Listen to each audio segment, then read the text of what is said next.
strong ចិត្តល្អណាលើកនេះជ្រូកខ្វៃ14ក្បាលហើយមានយកដើមគៀសិលណាមកចងអាំងប៉ាវដើម្បីចែកជូនវរៈកងទ័ពជួមុខជាកដោលើកទឹកចិត្តនៅក្នុងឱកាសបុណ្យចូលឆ្នាំចិនខាងមុខនេះទៀតពិសេសមែនតើសំខាន់មិនមែនមានតែប៉ុណ្្នឹងទេបងប្អូនលើកនេះឃើញថា Boost Strong ជាមួយនឹង Freshie ហើយជាមួយនឹង Mr. Chris ណាធ្វើជ្រូកខ្វៃចំនួន14ក្បាលអាំងក្តៅសម្រក់ខ្លាញ់ជាមួយនឹងស្បែកស្រួយណានៅនឹងទីតាំងនៅតែម្ដងរួយកម្មហើយ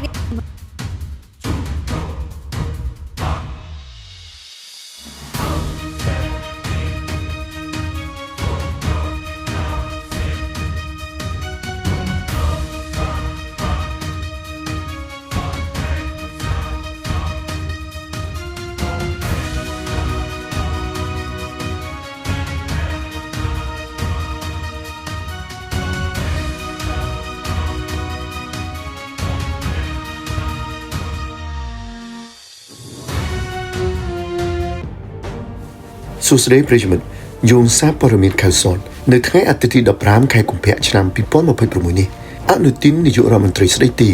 និងជាមេដឹកនាំគណៈបកភូមិចៃថៃបានធ្វើដំណើរទៅកាន់ខេត្តរ៉ានងភូមិខាងត្បូងហើយបានជួបសម្ចតនៅទីសក្ការៈបូជាជាច្រើនកន្លែងដើម្បីគោរពដល់រូបសំណាកពិសិដ្ឋរួមទាំងទីសក្ការៈបូជាតៃតាប្រវត្តិសាស្ត្រផងដែរ